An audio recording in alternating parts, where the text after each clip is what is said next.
Folks, today is Thursday, June 20th, 2019. Coming up on Roland Martin Unfiltered, Vice President Joe Biden under attack for saying he worked well with segregationists early in his Senate career. Then demands an apology from Senator Cory Booker, who says, hell no, I ain't apologizing for nothing. We'll also talk about it, St. Louis, folks, in a stunning story. Black cop shot 2 years ago by a white cop who says he got virtually no support from the St. Louis Police Department. Wait till we break this thing down. And also, remember the story we did on the racist messages that are being posted on various Facebook pages? Well, in St. Louis and Philadelphia, nearly 100 cops have been pulled off of the streets as a result of those racist social media posts. Also, can North Carolina State Senator Erica Smith beat the incumbent Republican in North Carolina and turn it blue? We'll talk with her. Also, Pennsylvania, add them to another state, celebrating Juneteenth as a holiday. Also, 2 black bears in Dallas and Kansas City. We'll tell you who they are. It's time to bring the funk. Roland Martin Unfiltered. Let's go. Whatever the biz, he's on it. Whatever it is, he's got the scoop, the fact, the find. And when it breaks, he's right on time and it's rolling. Best believe he's knowing. Putting it down from sports to news to politics. With entertainment just for kicks, he's rolling. It's on go, y'all. It's Roland Martin, yeah. Rolling with Roland now. He's funk, he's fresh, he's real, the best, you know he's Roland Martin now.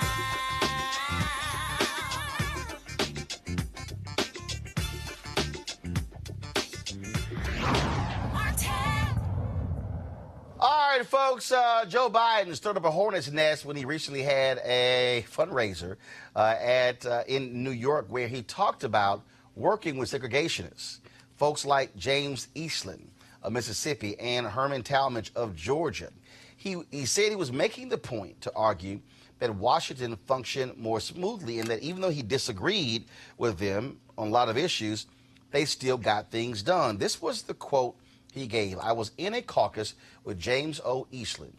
He never called me boy. He always called me son. A guy like Herman Talmadge, one of the meanest guys I ever knew. You go down the list of all these guys. Well, guess what? At least there was some civility. We got things done. We didn't agree on much of anything. We got things done. We got it finished. But today, you look at the other side and you're the enemy. Not the opposition, the enemy. We don't talk to each other anymore. Well, that did not sit well with lots of Democrats, including many of the folks who are running against Joe Biden for the Democratic nomination in 2020. Senator Cory Booker of New Jersey was not happy at all. He said in a statement, quote, you don't joke about calling black men boys. Men like James O. Eastland use words like that and the racist policies that accompany them to perpetuate white supremacy and strip black Americans of our very humanity. Vice President Biden's relationships with proud segregationists are not the model for how we make America a safer and more inclusive place for black people and for everyone. I have to tell Vice President Biden, as someone I respect, that he is wrong for using his relationships with Eastland and Talmadge as examples of how to bring our country together. Now, Biden did not back down. This was his retort to what Booker had to say. Are you going to apologize like Cory Booker has called for? Apologize for what? Cory Booker's called for it. He's Cory asking should you to apologize. He knows better. There's not a racist bone in my body. I've been involved in civil rights my whole career. Period. Period. Period. This is with Greg Carr, Chair at Department of Afro-American Studies, Howard University. Robert Patillo joins us via Skype. He's a civil rights attorney. And Jahan LeBlanc, National Security and Foreign Affairs Analyst. So, Greg, I'm going to start with you. I read the comments from Biden, and I get the point he was making. I would argue, which I tweeted, I said, my suggestion, find some other Republicans who you've worked with if you want to make that point, because when you talk about these segregationists, you talk about what they did, their entire intent was to disenfranchise black people. Absolutely, absolutely. You know, young Joe Biden ran into Talmadge and Eastland near the end of their careers in the Senate. And I'm sure Vice President Biden should probably go back and reread Robert Cairo's trilogy on Lyndon Johnson, the master of the Senate.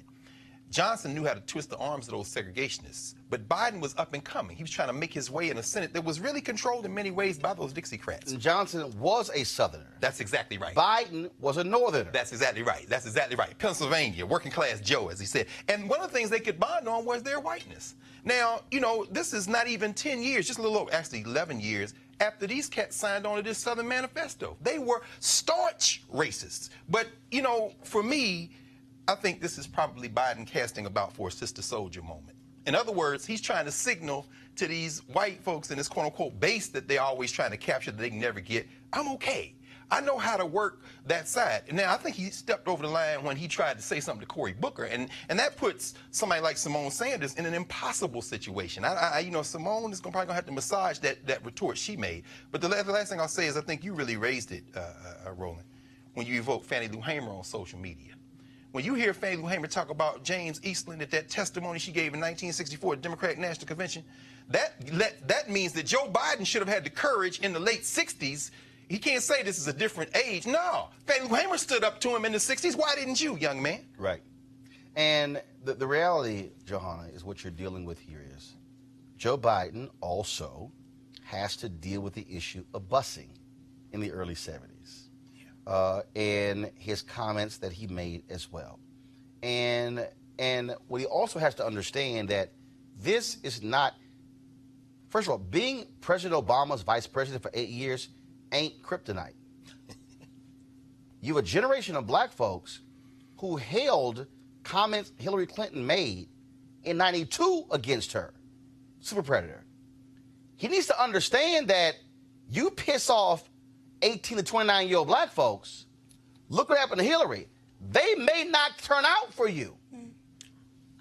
Aside from the comment that Vice President Biden made today, I think that it's very troubling that Vice President Biden is not acknowledging racial issues in America and how the effects of that has really, like the racial issues have really impacted the way we live, the way we see the world, and our ability to access various institutions. Like, I want a potential president who's going to acknowledge the wrongs of the past and provide me with perhaps proposals on how we're going to make the future right. Right? There are a lot of issues in terms of segregation, in terms of various laws in America that have systematically oppressed people of color. I want a candidate who's going to speak on those things, right?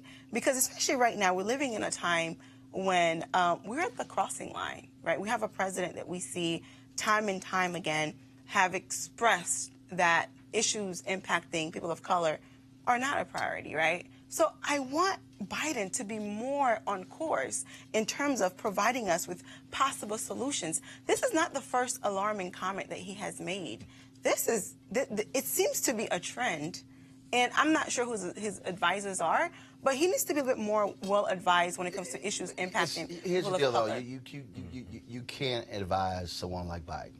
Robert, the reality is he is who he is. But here's what Ron Brownstein tweeted out earlier, Robert. He says, re-upping, the Joe Biden campaign, here we go to my iPad. The Joe Biden campaign is testing whether today's Dems can accept the choices earlier party leaders made when Southern conservatives were vital to their House, Senate majorities and non-college whites. Many conservatives on culture/race equal 70% of all voters. Now, let me, and there was a quote he used in here, and I'm going to pull it up as well, where he said, quote, Dems first of all, he said, Joe Biden will now force Democrats to decide whether those earlier views are still acceptable in a party that has moved left since then on all racially related issues in response to both the shifting attitudes in the country and the increasing diversity of its voters. He also said Dems in almost every state, and certainly in presidential elections, relied on an electoral coalition centered primarily on whites without college degrees and secondarily on African Americans. in 1980, 60% of Carter's votes in his losing race versus Reagan came from working class whites. All we've heard in the past 2.5 years, 3 years of Donald Trump, Robert, is that you had those white voters who went for Donald Trump. You had, and I said this, 60 days out, I could pull the video up on MSNBC. I said, what you cannot count are white folks who've never voted for coming out of the woodworks and voting. Like it or not, and you have to deal with this, a Joe Biden is saying to white voters, That's right. I'm a better option than Trump. So now the calculus, Robert, people now have to make the determination. And first of all, I'm not handing the nomination to Joe Biden. But don't folks have to make a determination, do I roll with this or do I accept Trump 2.0? Well, part of me for disagreeing with everybody on the panel, as I usually do.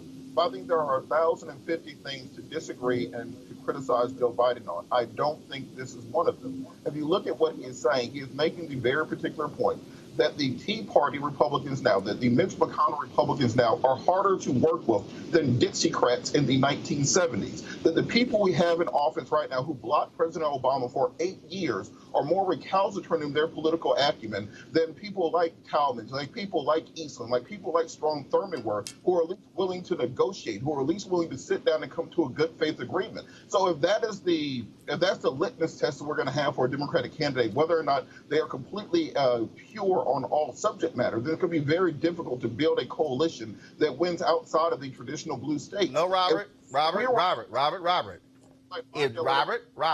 If Biden had said just what you said, we wouldn't be here. See, that's the difference. That's right. Had Joe Biden said, let me tell y'all something. When I was a young man who came to the United States Senate, we had some of the most virulent racists from southern states.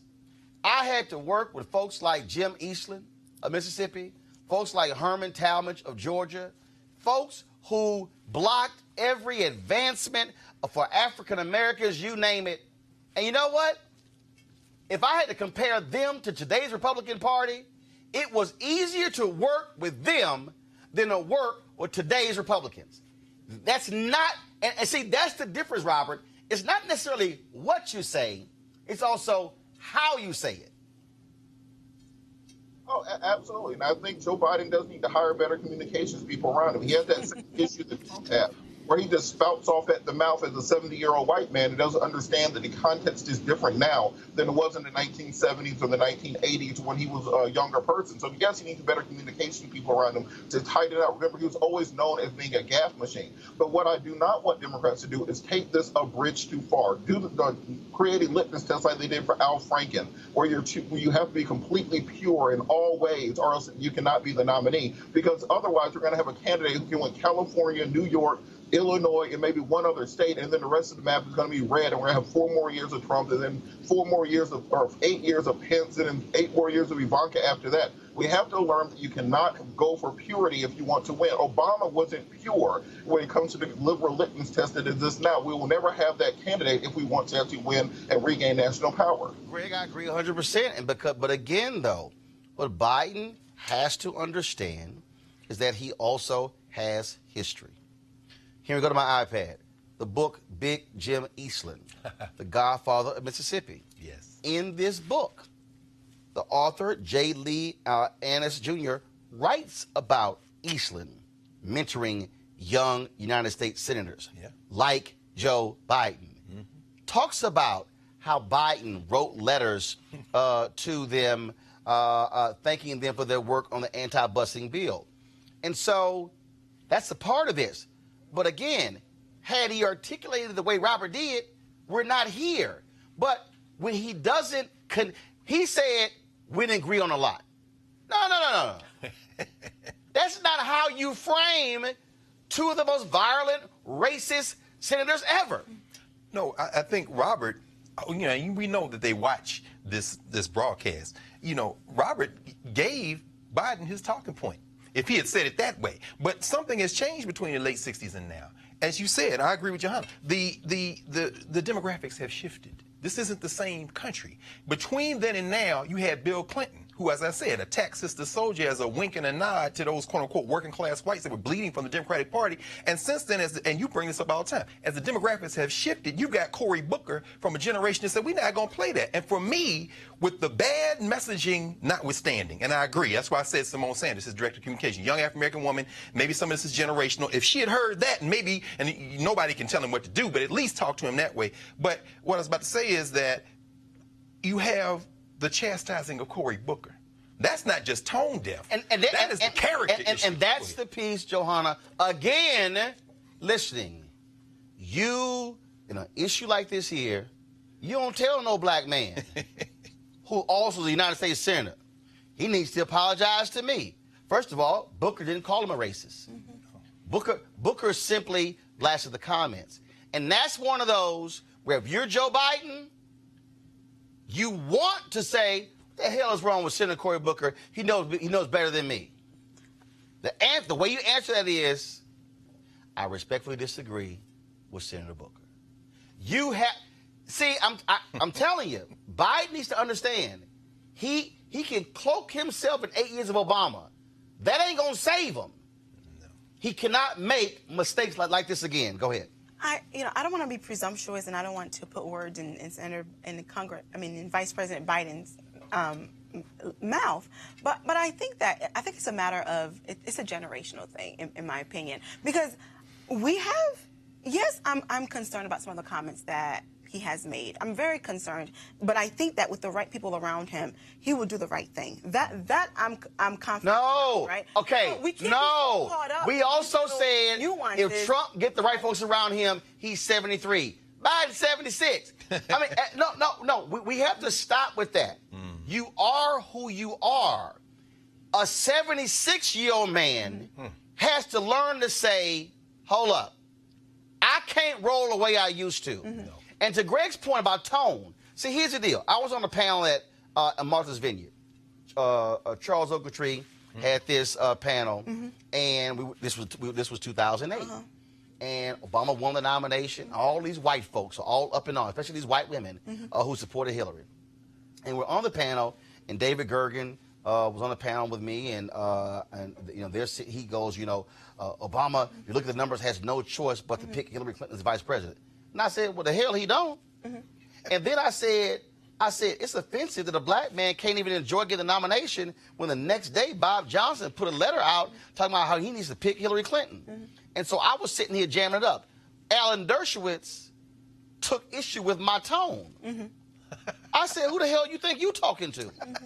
I said, man, here's my point. What white folks got to understand is that what Biden was really, it's a tone thing. And see, it's hard for white people to understand when you are proud. Why did Cornel West and Obama go at it?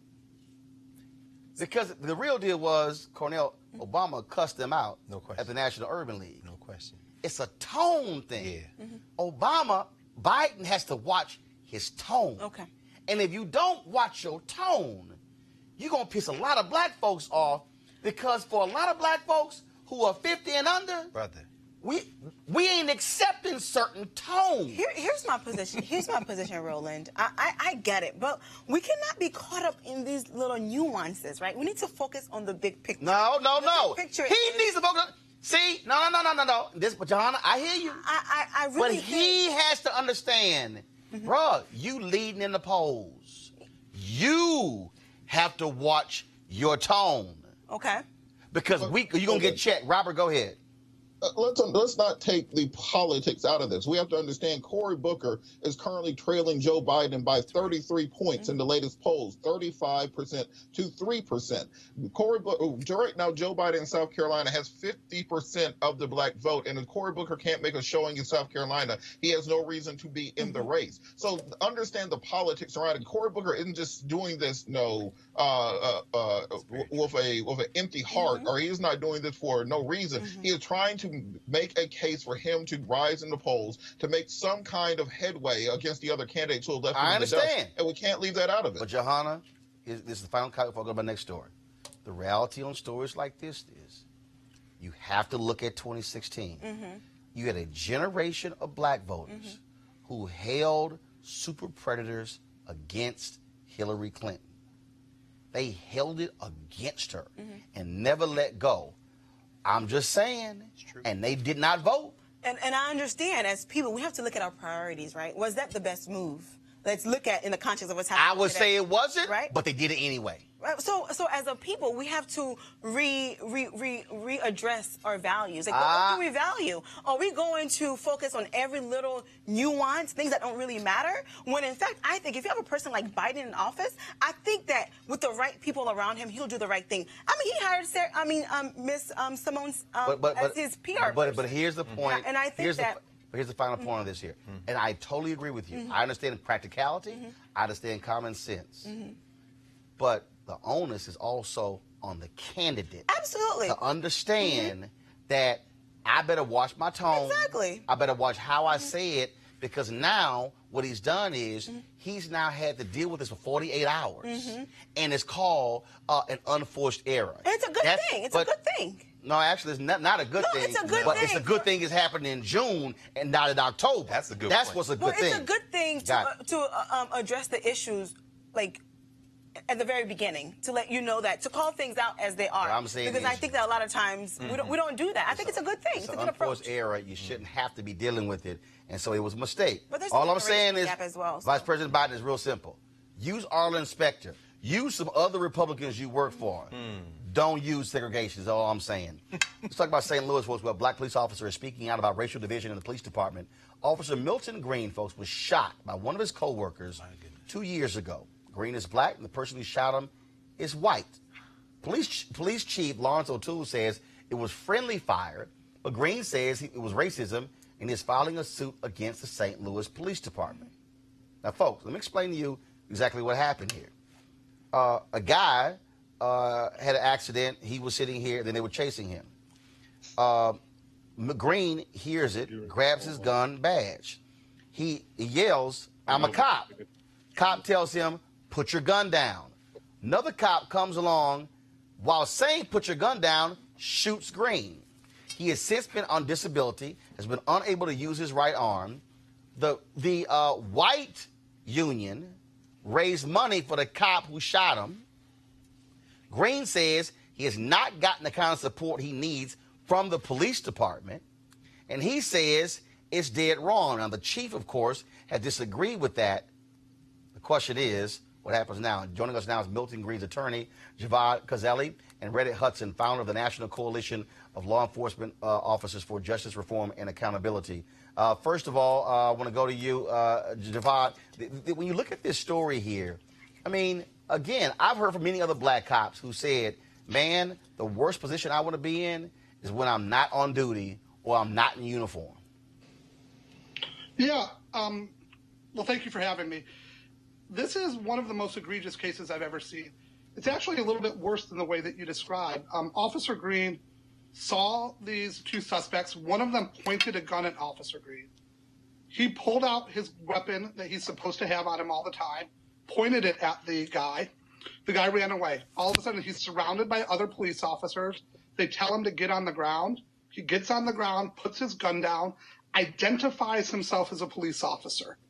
The detective on the scene recognizes him, tells him to stand up. He stands up, calmly is talking to the detective with his badge in his hand. And mind you, this is Missouri. They have one of the most lax gun laws. You can have a gun, but he has his badge in his hand.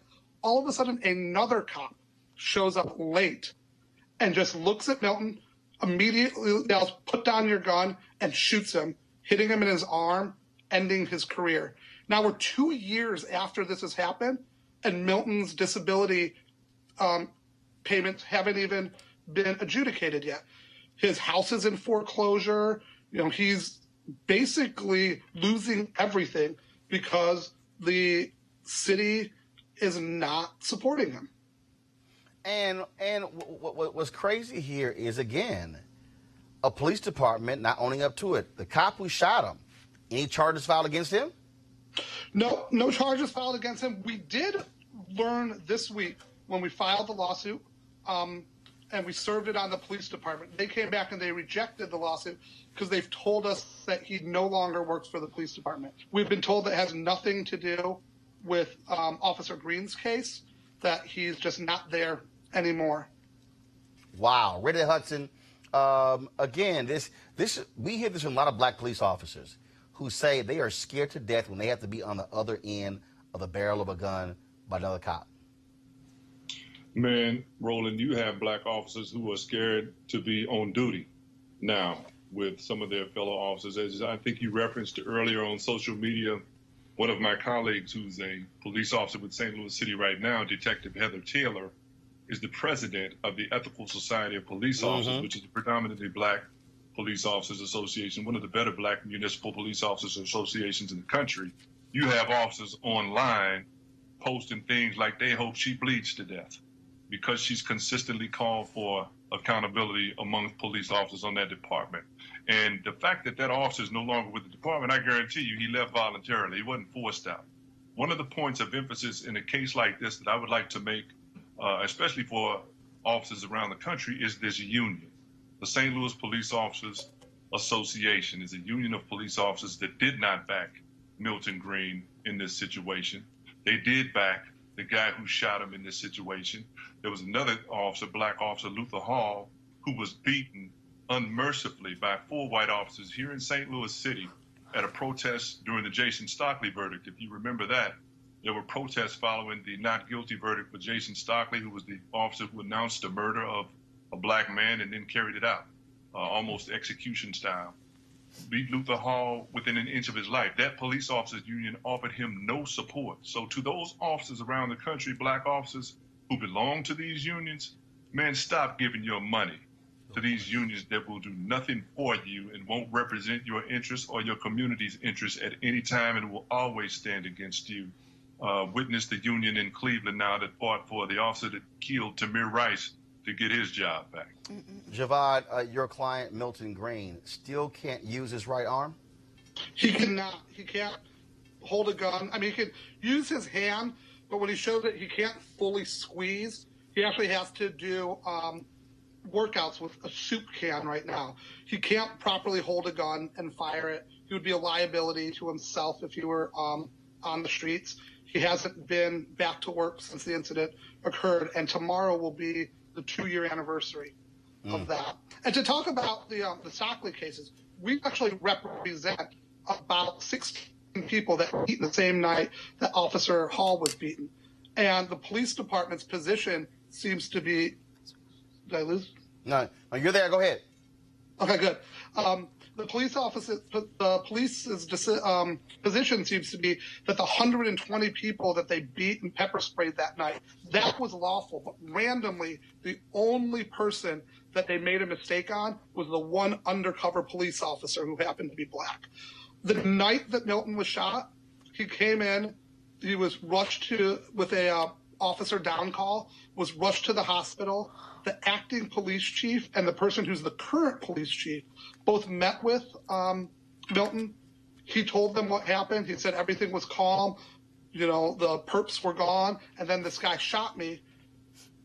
About a half hour later, the acting police chief goes out and gives a press conference and states that Milton was shot in a crossfire.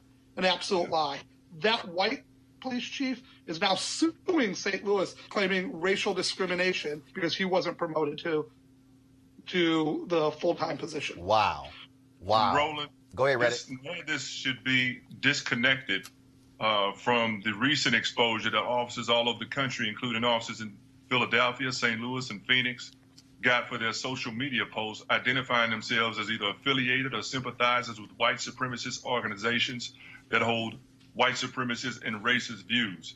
There are any number of officers on our streets as we speak that police according to those ideologies, and it's reflected in the way that they treat us. And we've seen it time and time again. Now is the time to hold officers accountable. It's not time for sensitivity training, none of that. punishment is the order of the day. If you want to change police culture, you have to start holding people accountable. And what you're speaking about, of course, we had the Plainview Project, a database produced by Philadelphia attorney Emily Baker White. We had her on the show. And what you're talking about is more than a dozen police officers under investigation in St. Louis for a series of racist social media posts, some of them around the time Green was shot. In addition to that, you also have 72 cops pulled off of the streets in Philadelphia and placed on administrative duty as a result. And I'm sorry, in St. Louis, 22 cops have been barred from bringing their cases to the circuit attorney's office. Last question for both of you, Javad. The point that we keep making, we keep hearing, oh, you know, it's a few bad apples. But what we're seeing fundamentally is we have fundamental issues in police departments, unions that protect them, and politicians are afraid to go against these police unions. So I was a federal prosecutor back in a former life, and I wasn't even born in America.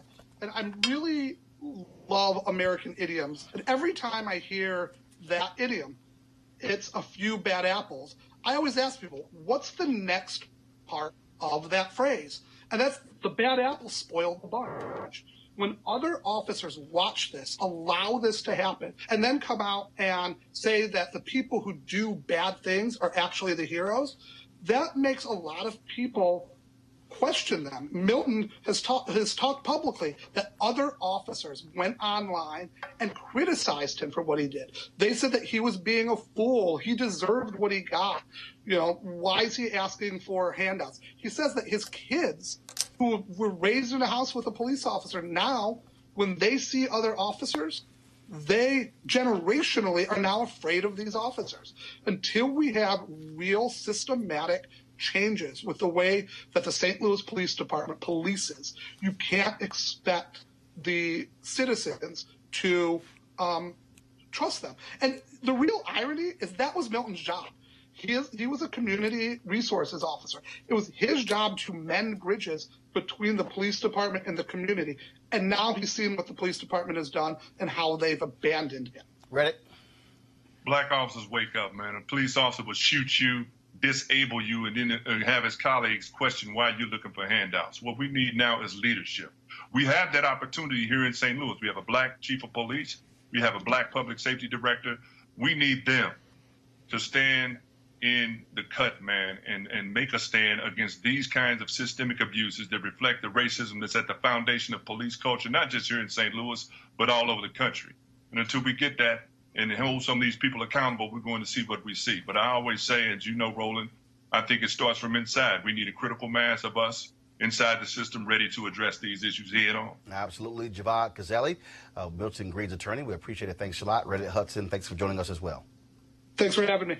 All right, folks, going to a break. We come back. We're going to talk to the woman who is running for United States Senate in North Carolina. We'll also chat with Lee Saunders, of course, who leads AFSCME, talking about the resurgence of unions in America. All of that next on Roland Martin Unfiltered. You want to check out Roland Martin Unfiltered? YouTube.com/Roland S. Martin. Subscribe to our YouTube channel. There's only one daily digital show out here that keeps it black and keep it real. It's Roland Martin Unfiltered. See that name right there? Roland Martin Unfiltered. Like, share, and subscribe to our YouTube channel. That's YouTube.com/Roland S. Martin. And don't forget to turn on your notifications so when we go live, you'll know it. All right, folks, they're back. MarijuanaStock.org is another great investment opportunity. If you were lucky enough to invest in their last crowdfunding campaign, you know they raised a ton of money in just a few months investing in legal marijuana farms. Those initial investors now own shares of a publicly traded company, and they are on fire. Now they have a new investment opportunity that is as good, if not even better, than the last one. I'm talking about industrial hemp CBD. For those who don't know, the hemp plant is the cousin to marijuana with a much higher concentration of CBD, which means hemp CBD gives you all the medical benefits of marijuana without getting you high. Until recently, hemp farming was practically illegal in the U.S. and heavily regulated by the DEA. However, the 2018 Farm Bill changed all of that, making it legal to grow hemp CBD in the U.S. and creating one of the largest commodities worldwide. They need land to grow, all the plants. Now, this makes for an incredible investment opportunity, and that's where our good friends at 420 Real Estate come in. Their business model is simple. They buy land that supports hemp CBD grow operations and lease it to licensed, high-paying tenants. That's right, they are hemp CBD landlords, and you can get in on the action. You can invest in the crowdfunding campaign for as little as $200 up to $10,000. Like I said, you don't want to miss out on this. To invest, go to marijuanastock.org. That's marijuanastock.org. And yes, this is a black-owned company, so you want to try it and get in the game. All right, folks, Democrats are hoping to take back the United States Senate next year. Republicans, of course, control the U.S. Senate, which means that they control the federal judges that go on the bench. Now, it was a tough road for Democrats in 2018, but Republicans have to now defend a number of seats, and one of those is the seat of Tom Tillis in North Carolina. Well, State Senator Erica Smith, she says she wants to be the person who can take that seat back, and she joins us right now. First and foremost, glad to have you here. Glad to be here, Roland. All right, so when we talk about this campaign here, we talk about facing Senator Tillis. One of the things that jumps out, we've had Reverend William Barber on before. Yes. He opposed, under President Barack Obama, 2 black women who could have been on the federal bench. They blocked those 2 sisters, one of them who was the first black justice on the state Supreme Court. What are you saying to black voters in North Carolina why Tillis needs to be sent packing? Well, number one, Tillis needs to be sent packing because he's merely a political puppet for the POTUS in the White House. And the sad reality is that Tillis is a flip-flopper. He can't make up his mind. Time and time again, as we saw today with the vote on the arms deal to Saudi Arabia and United Arab Emirates, Tillis voted with the president to declare an emergency and also put all billions of dollars into funding for Saudi Arabia. And so what he is doing is supporting giving immunity to a country who killed one of our top reporters, Jamal Khashoggi.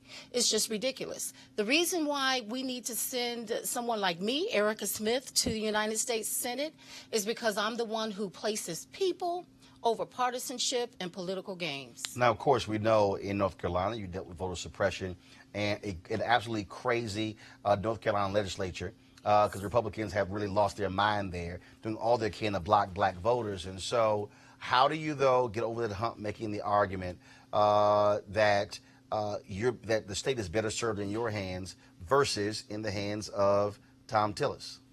Absolutely. Well, first, I'm glad you brought that up because, Roland, what the Supreme Court ruled is that the partisan gerrymandering and the racial gerrymandering was the worst seen. The voter suppression was the worst seen since Jim Crow segregation.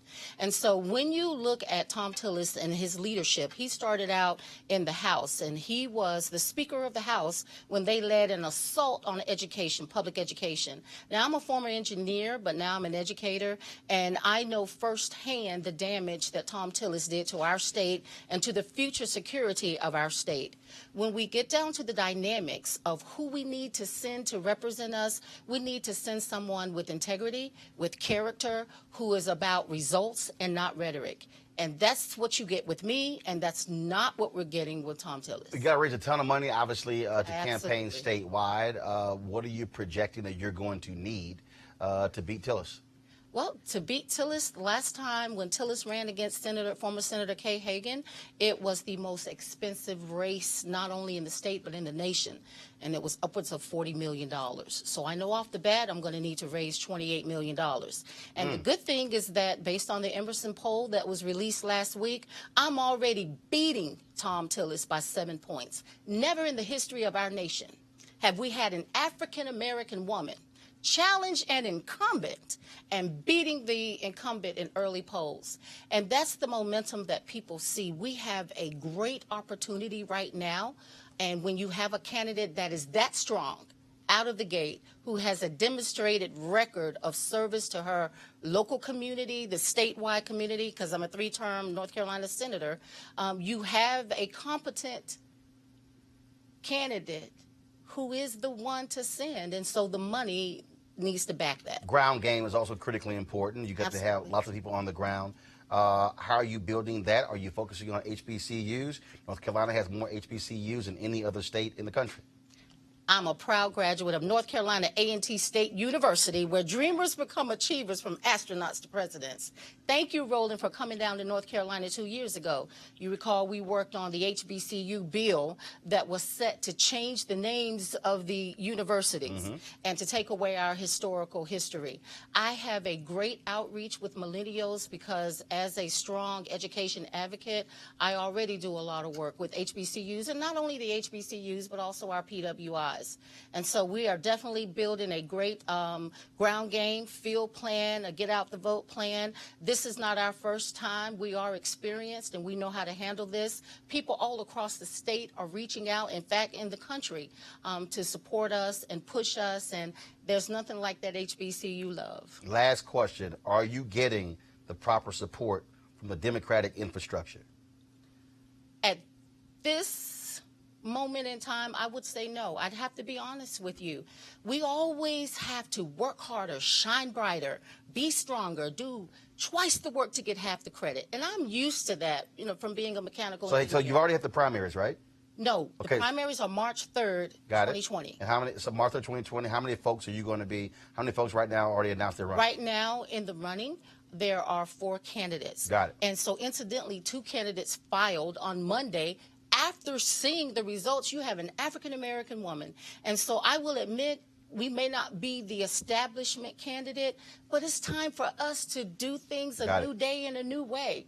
And so the establishment needs to come in line. If you want someone to win who can energize your base and bring out a new type of voter, then that person's me. All right, Senator Erica Smith, we appreciate it. Thanks a lot. Thank you. All right, folks, when we come back, we'll talk with Lee Saunders, AFS CME, talking about the increase of union workers, and we'll chat about some other stuff as well. Next on Roland Martin Unfiltered. This is Diala Riddle, and you're watching Roland Martin, Unfiltered.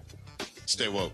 This is Director X, the director of Superfly on the red carpet or the black carpet, and you're watching Roland Martin, Unfiltered. Yo, what up, y'all? This is Jay Ellis, and you're watching Roland Martin, Unfiltered. Hi, I'm Chaley Rose, and you're watching Roland Martin, Unfiltered. I'm Lex Scott Davis, and you are watching Roland Martin, Unfiltered. Hey, what's up, y'all? It's your boy Jacob Lattimore, and you're now watching Roland Martin right now. Eee.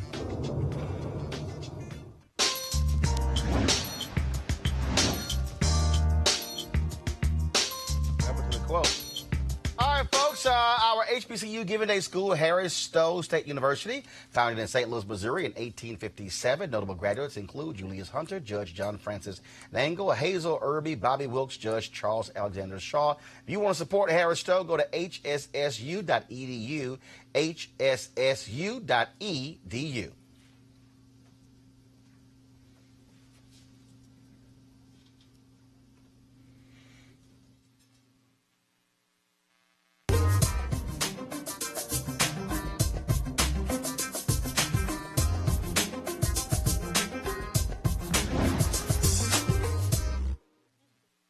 All right, folks, this week, Nevada governor signed a historic union law to help 20,000 state workers. Unions are enjoying their highest level of public support in 15 years, and presidential candidates have embraced unions at a level not seen in a long time. Joining us right now is Lee Saunders. He is president of the American Federation of State, County, and Municipal Employees, and also, of course, a supporter of Roland Martin Unfiltered. And we always got to thank Lee and ASME for supporting us. They were the first ones out of the gate. Lee, because of y'all's support, you know, we've been averaging about 8 million views since we launched. We've gone from about 170,000 folks on YouTube down to about 316,000. And so we've certainly been growing over the last 9.5 months. I knew you'd be successful one day. Well, you know, I told you we were going to do it. We did it. You did it. So just stay in the building. Congratulations, man. Stay in the building. Appreciate it. Let's talk about this here, because what is interesting that, again, what we've seen, and I'll go back to really Ronald Reagan. You go from Ronald Reagan up to present day. You had this constant, steady assault on unions. The whole idea of right-to-work states, folks creating the climate where literally if you said unions other than police and fire, it was a negative connotation.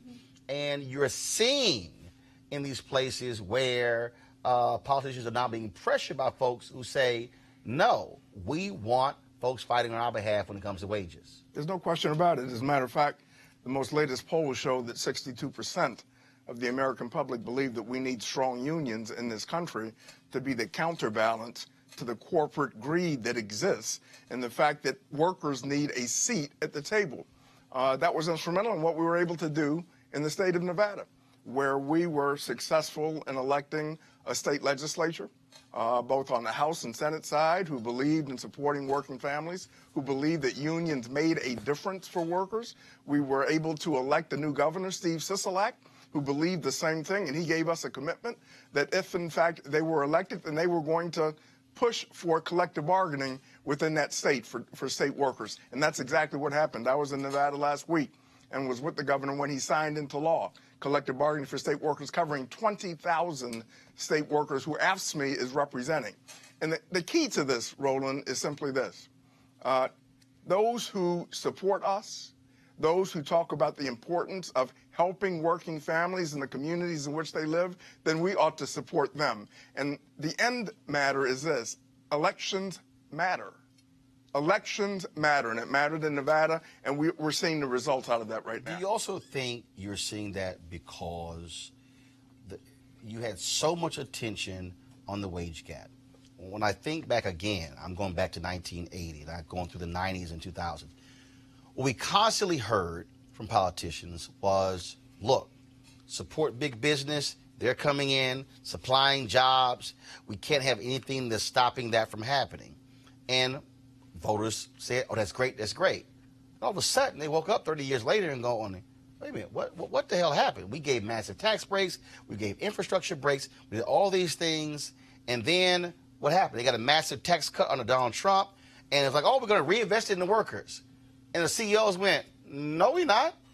And they haven't done it. Trickle down does not work. It never has worked.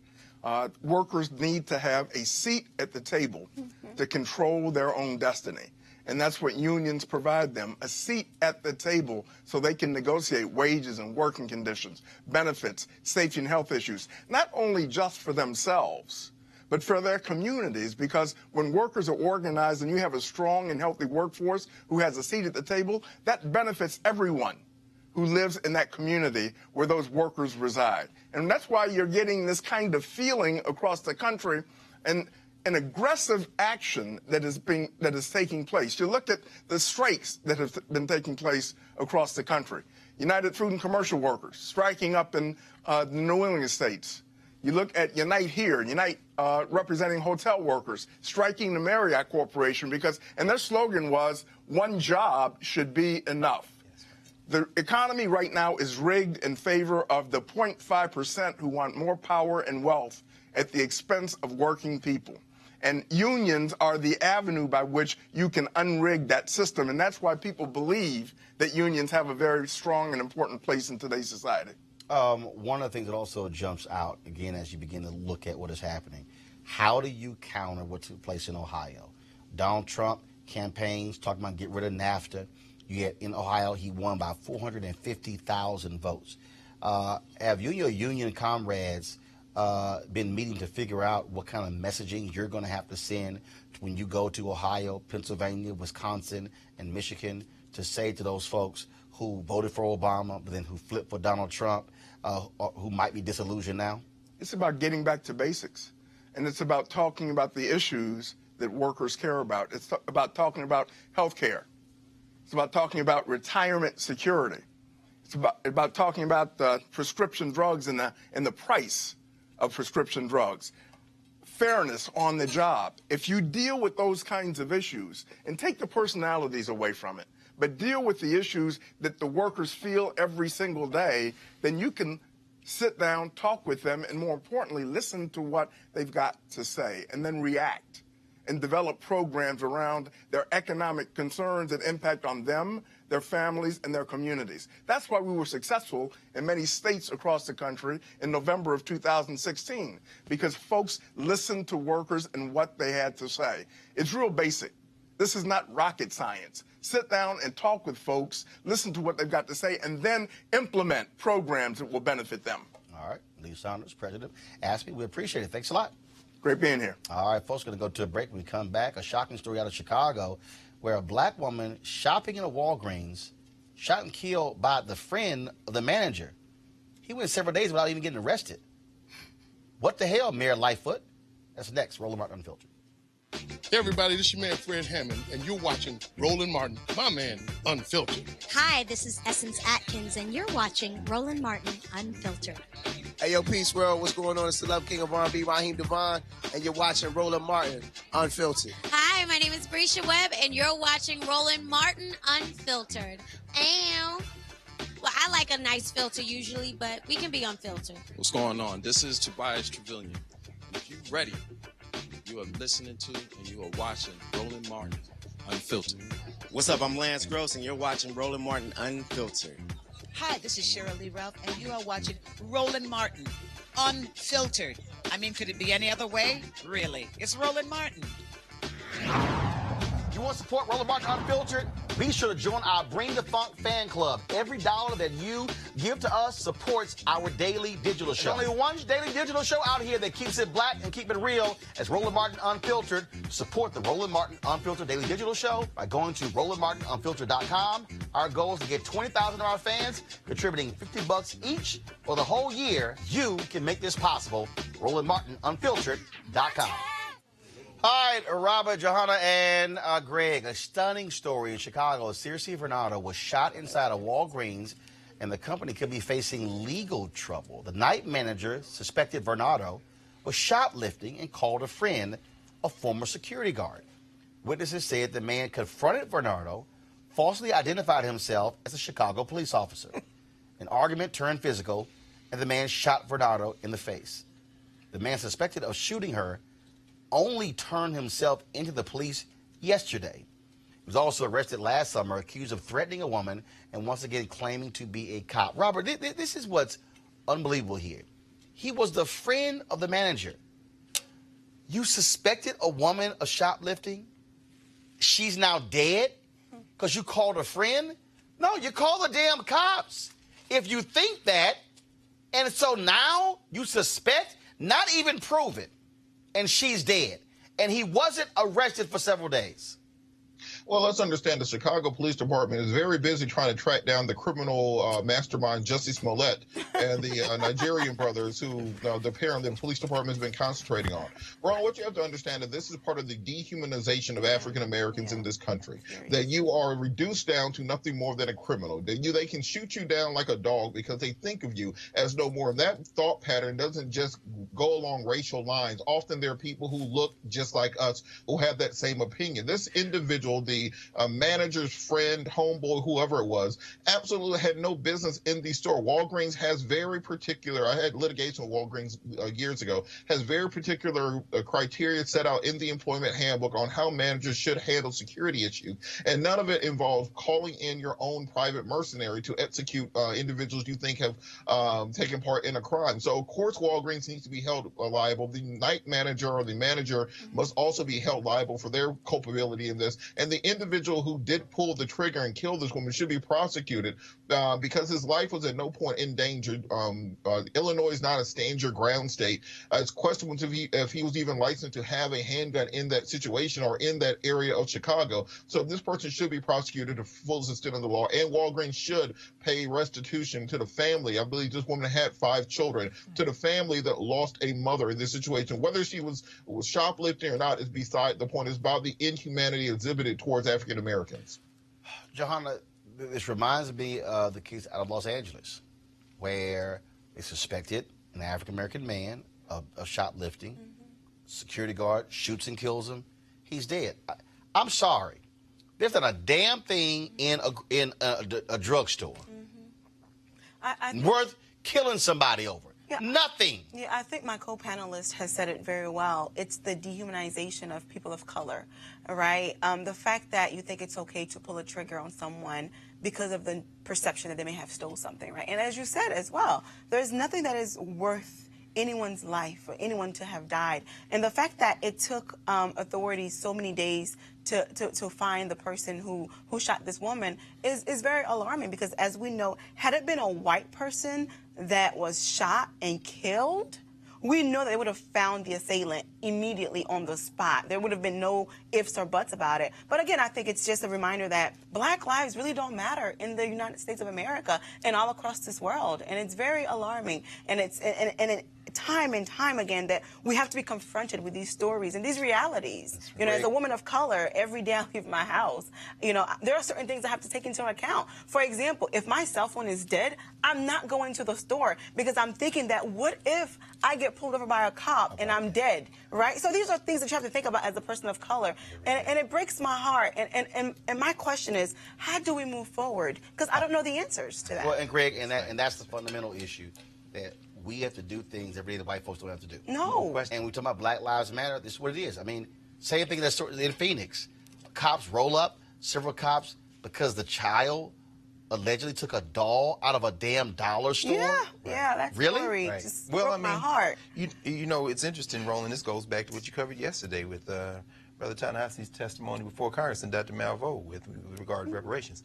The first element of reparations in international law and the international policy that's been argued over the last 50 years has been to cease the type of conduct that created the problem in the first place. So when we start, people say, well, what's reparations about? Part of reparations is Black people are human. You got to stop doing what you've always done. These police are paddle rollers. When you see Officer Green get shot, your uniform didn't help you. You Black, so I can shoot you and get away with it. When we see these people posting on social media all this racist stuff to get them suspended, they're going to go back on the force. And in this case, it's very simple. I have one question, because you raised the issue of the mayor.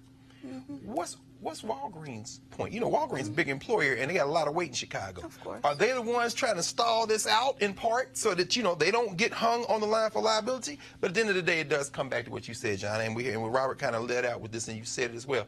Our lives matter to us, but they don't seem to matter in this country. So the solution to this, it seems to me, has to be we have to get to the point where we value our lives more than we value the institutions that don't value our lives. That means you got to vote, you got to organize, you got to do what you need to do, and stop giving deference to these systems, because these systems simply don't work. Absolutely, folks. A North Miami police officer was found not guilty of attempted manslaughter for shooting at a severely autistic man and wounding the man's caretaker, an unarmed behavioral therapist, in 2016. And the police department said it plans to fire the officer and has immediately put him on administrative leave without pay. We'll see. Also, Pennsylvania, folks, yesterday, the governor there, Tom Wolf, made Juneteenth a state holiday. He said, quote, "On this day, let us recognize the importance of continuing to build a nation that truly reflects the self-evident truth that all people are created equal." Also, I want to talk about a couple other stories. We got a couple of new Black mayors. Eric Johnson officially became the mayor of Dallas on Monday. And, of course, he was criticized for his response to Dallas's violent crime rate. Now, the city has seen more murders during the month leading up to the runoff in May than in any single month since the 1990s. I don't know how he got criticized because he wasn't even mayor yet. Okay, that makes no sense. And in Kansas City, Councilman Quentin Lucas was elected as mayor. He said during the campaign that he would bring an outsider mentality to the mayor's office, reduce crime, increase affordable housing, and steer development projects to underserved areas. So certainly congratulations to those two Black mayors. I'm gonna pull this up, y'all. I gotta deal with this here because Robert, did you see or hear the prayer that Paula White gave at the Trump rally the other day? I did indeed. Okay, so for the folks out there, I'm going to play this for y'all. And also, just so y'all know, I did, because you know, I remember last time Paula White did some stuff, I hit her up, I emailed her, she responded, she was taken out of context. And I said, well, you need to come on to the show. She never did. I texted her this time and also emailed her. She has not responded. But for the folks at home, and let me give the background for a lot of people out there. We're talking about Paula White, who is literally pastoring a Black church in Orlando. The Paula White who took over for the previous pastor who passed away. This is the same Paula White who got her credibility off preaching to Black folks, preaching on BET. And so this was her, y'all, the other night at the Trump rally. Henry, go to my iPad. Good evening. Are you ready for a great night of victory? I'm going to ask you to do something. As our president often says, and I've had the wonderful privilege of having an 18-year relationship with him and his family, he says, we worship God, not government. So we're going to start out. I'm going to ask you to grab that person's hand next to you, if you don't mind standing up all over this beautiful arena, and just grab that sweaty hand that you've been holding. I believe in the power of unity. And as we begin to make declarations and come to the Father in prayer, Father, I come to you in the name of Jesus. And first and foremost, I give you thanks for our great United States. I give you thanks for our president and for your blessings and your goodness. Your word declares in Psalm chapter 34, verse 1, that I will bless the Lord at all times, and his praise shall continually be in my mouth. So we thank you and we bless you, God, for your goodness, for your grace, for your mercy. I pray for the Spirit of the Lord to rest upon our president. And let your favor cause his horn, his power, to be exalted, according to Psalm chapter 89, verse 17. Lord, your word says in Psalm chapter 2, verse 1 through 4, why do the nations conspire and the peoples plot in vain? The kings of the earth rise up, and the rulers band together against the Lord and against his anointed, saying, let us break their chains and throw off their shackles. The one enthroned in heaven laughs. The Lord scoffs at them. Father, you have raised President Trump up for such a time as this.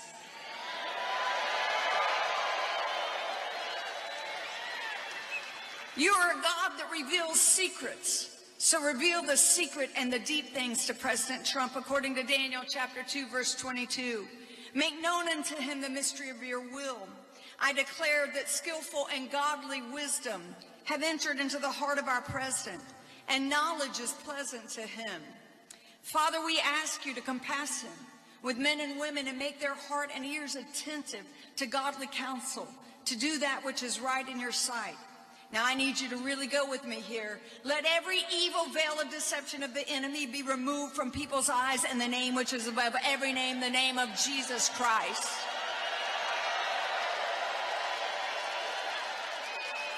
For you said in your word, so I'm going to deal with some principalities now, okay? Because you said in your word in Ephesians chapter 6, verse 12, that we're not wrestling against flesh and blood, but against principalities, powers, against rulers of darkness of this world, against spiritual wickedness in high places. So right now, let every demonic network that has aligned itself against the purpose, against the calling of President Trump, let it be broken, let it be torn down in the name of Jesus. Let the counsel of the wicked be spoiled right now.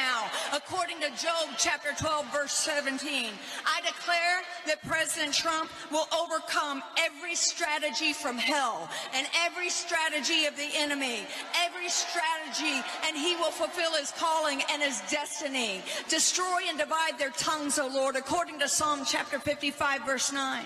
Give President Trump strength to bring forth his destiny, according to Isaiah chapter 66, verse 9. Let the secret counsel of wickedness be turned to foolishness right now in Jesus' name. And I declare that no weapon formed against him, his family, his calling, his purpose, this counsel will be able to be formed.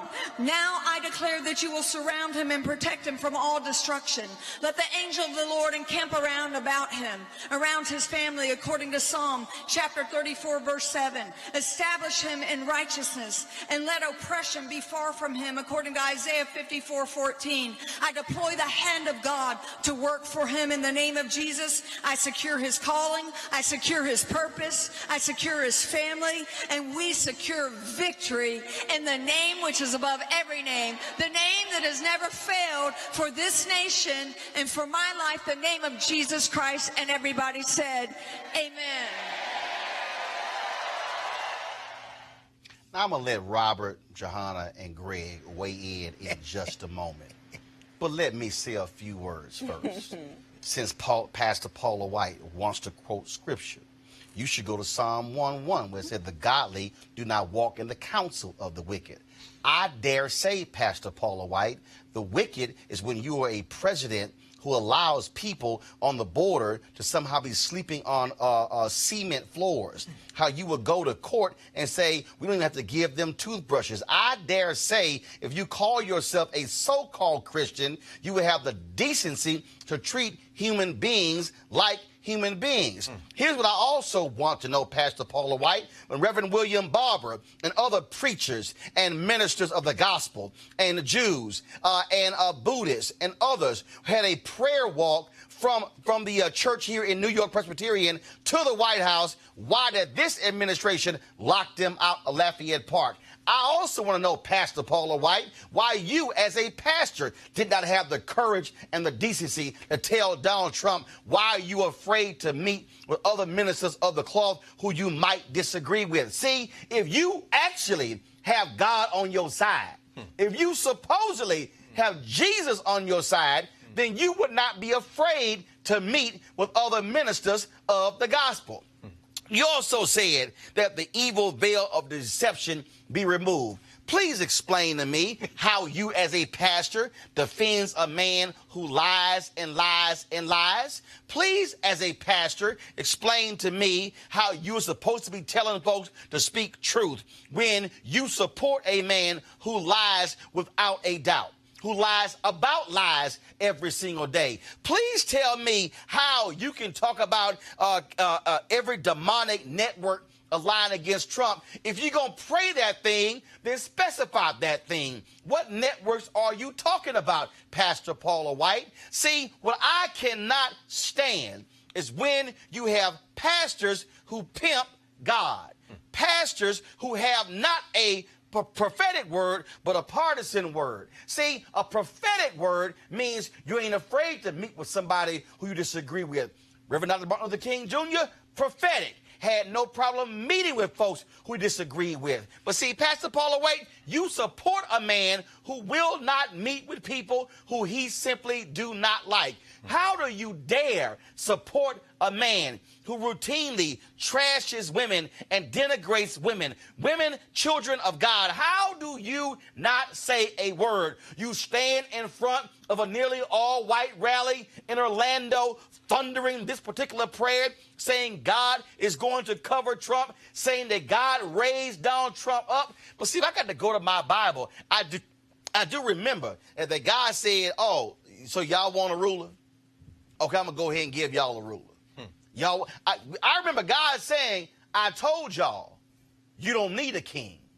But the people said, no, we want a king. Okay, y'all can have Saul. And then what happened? Lord, they were upset. Man, no, don't come complain to me. Y'all said y'all wanted a king. See, that's what's really going on here, Pastor Paula White. You are misusing the word in defense of somebody who you know ain't even a real Christian. See, I would rather you go ahead and just have some basic decency and respect and say, and the reason you support Donald Trump is because he's giving y'all conservative judges, because y'all want to overturn Roe v. Wade. Y'all want to overturn same-sex marriage. See, I'd rather have the decency to tell the people that, as opposed to cloak yourself in the word and stand there as a pastor and somehow pray that kind of prayer. See, the God that I serve, the Jesus that I bow down to, the one that I pray to, knows full well that he would not sit here and accept nor give cover, nor give praise, nor give acceptance to what is happening in 1600 Pennsylvania every single day. There is no way in the world, Pastor Paula White, the God that I know, the Jesus that I know, will say that what happens there is acceptable. I know the God that I know and the Jesus that I know will not allow somebody who would denigrate and desecrate people all the time. I know also the same God wouldn't be happy if a president has the nerve to send a press release out saying he's going to a church to pray with the victims of a shooting in Virginia, and he walks in church with his golf spikes on to accept the prayer just for him and wasn't even good enough to stay for the whole service. Because see, the God I know is a man who's good enough that when he had the shooting in Pittsburgh, the people there said, we don't even want you to come. See, if you actually walked with the Lord, if you actually presented yourself as being somebody who loves the Lord, then synagogues wouldn't be turning you away. Churches wouldn't be turning you away. Mosques wouldn't be turning you away. People of faith wouldn't be turning you away. Because the last I checked, the only kind of person who people of faith turn away is darkness, is evil, are wicked individuals. And so that's going to be a day of reckoning for you, Pastor Paula White. That's going to be a day when you're going to have to answer to who you supported. And that day might come real soon. And see, I ain't talking about just when you got to deal with Jesus and the Lord on this. You're going to deal with this with the very people who elevated you. You're going to have to deal with whether or not how you defend the demonic positions of this particular president. You're going to defend the demonic positions where you have somebody who chooses to give more wealth to the wealthy and says the hell with the poor. You're going to have to defend Paula White and administration that have the audacity to say we will cut the food that go to the poor. Please explain to me what Bible you serve. I'm sorry, I got an iPad, an iPhone, and an iPhone. I got the Bible on all four of these devices. Please let me know which one of these Bibles that I can somehow discover to defend somebody who don't care about the poor, somebody who does not care about the hopeless, somebody who does not care about the needy. Please show me the last time this man had any sense of decency or respect to those individuals. I've yet to actually see it, Pastor Paula White. And again, I would love to have a theological conversation with you. I would love to have you to sit here and walk through the text to explain to me how what is happening for this administration is biblical. Because, see, I just thought with the whole line. How do you defend a man you say is godly? You said God, this is what you said. You said God raised President Trump up for such a time as this.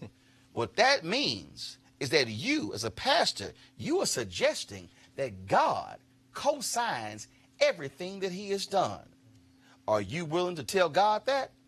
Are you willing to pray that every single night? Please tell me that.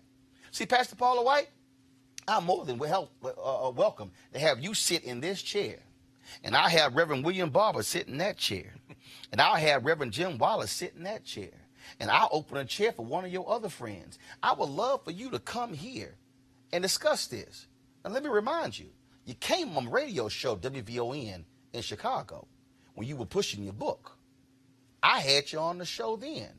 You were on the stage at Bishop T.D. Jakes' conference. I was there. See, you might remember, I'll pull a video, because I shot the video when my wife received one of the awards for her work, for her foundation work. You were on stage presenting the award. See, I got your cell phone, Pastor Paula White. I got your email. See, so I'm a child of God. I'm a Christian author. And so why won't you have the conversation? Why won't you sit down with pastors who disagree with this president and have a real theological conversation? You had one a couple of years ago at Bishop T.D. Jakes' leadership conference. Oh, you remember. Father Michael Flager was on stage. Father Joshua Dubois, pastor, was on stage. You remember Bishop Harry Jackson was on stage.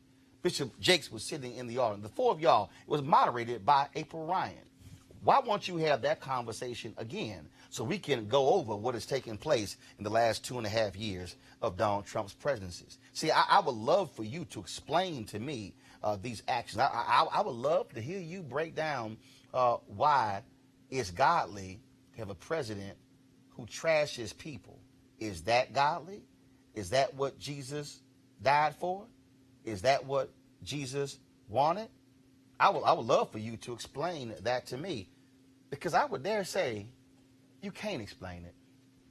I would dare say that your support of Donald Trump is because of his tax policy, not because of his poor policy. I would dare say you support Donald Trump not because of what he does for the needy, what he does for the wealthy. I would dare say that Donald Trump's presidency aligns with your prosperity gospel.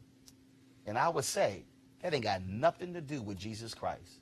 That ain't got nothing to do with the poor, the disenfranchised. It has nothing to do with the people who are suffering and who are hurting. What it has to do is with the rich getting richer and the poor getting poorer. Every single one of us are going to have to be held to account one day. And you're going to have to be held to account for that prayer, for what you preached. And you gave all those scriptures out. And then you said from every strategy from hell. So are you then saying that those who oppose Donald Trump have been planning this from hell? Are you actually suggesting, by virtue of your prayer, that if you oppose Donald Trump, that you are doing the bidding of the devil?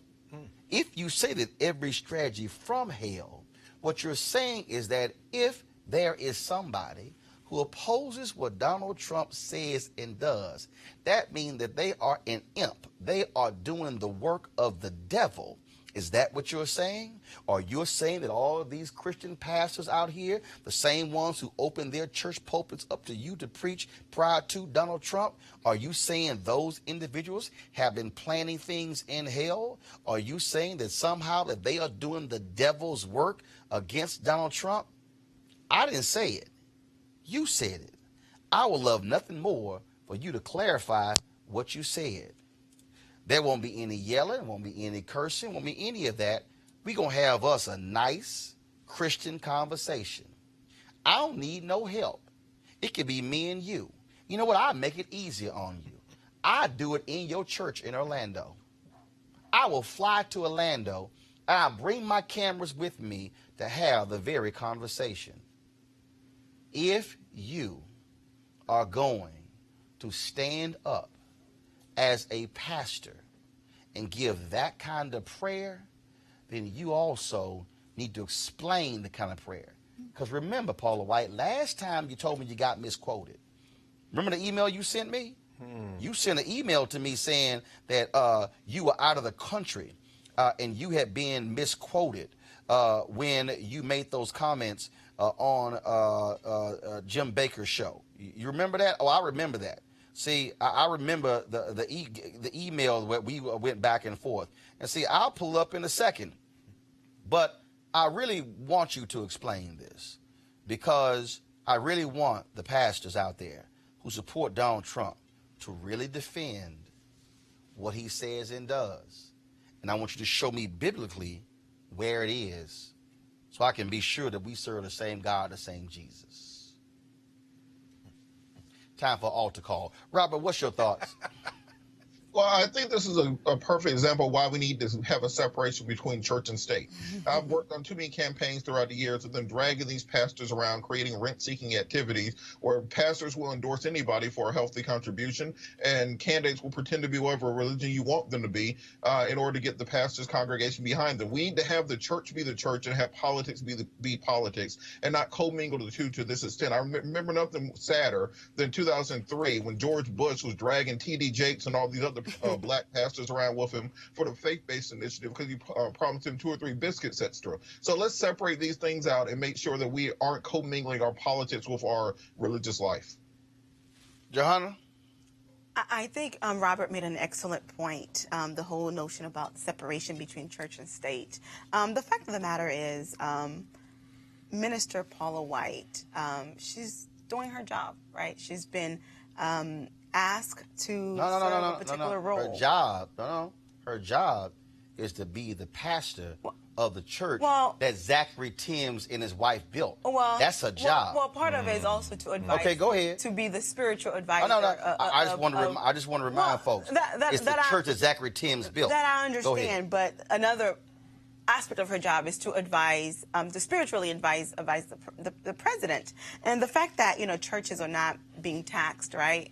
I think that there should be clearly a separation between a state and churches. And another interesting point is that your God, your definition of your God, is probably different from her definition of her God, right? So who's right here, right? Hold up. No. This president is immoral, But based on her definition of her God, this president is righteous, right? Hold on, I'm sorry. It's the reality, right? Moses asked, who sent me? God said, I am that I am. The word is the word. All I'm simply saying is, see, this is real simple. Baby, the word is the word. and I'll say Paula White. And it has different interpretations. No. This is real simple. And it's not defending her. No, this or is real you. simple. That's just for the sake word of is the word. Yes. All I want, Pastor Paula White, is to show me in the word and defend the policies. I'm sure she can show me. you. I don't think she can. No, I don't think she can. Because the Bible is just like the U.S. Constitution. No, it's not. No, it's not. There is a law to support it, right? No, it's not. And I'm sure she can support whatever she wants. The right? Bible talked more about the poor than it did the rich. Of course. And see, I can show the policies, and I want her to defend, Greg, the policies versus the word. And I'm sure she can defend it. I mean, I agree with it, but I'm sure she can defend it. Well, she can. She can't use the Bible to defend it. But I think that, and I agree with you on this. This is the 190th anniversary of David Walker's appeal, 1829. David Walker said, if you're going to be a Christian, black people, go to the people who have you enslaved and ask them a couple of questions. Number one, you ask them if they're Christians. If they say yes, then you ask them, is slavery wrong according to the Bible? If they say yes, then you ask them, will you let me go? If they say no, David Walker writes in his appeal that they are not Christians, but in fact the devil. And you have now been cleared by God to end your condition by any means necessary. Now let's look at this woman.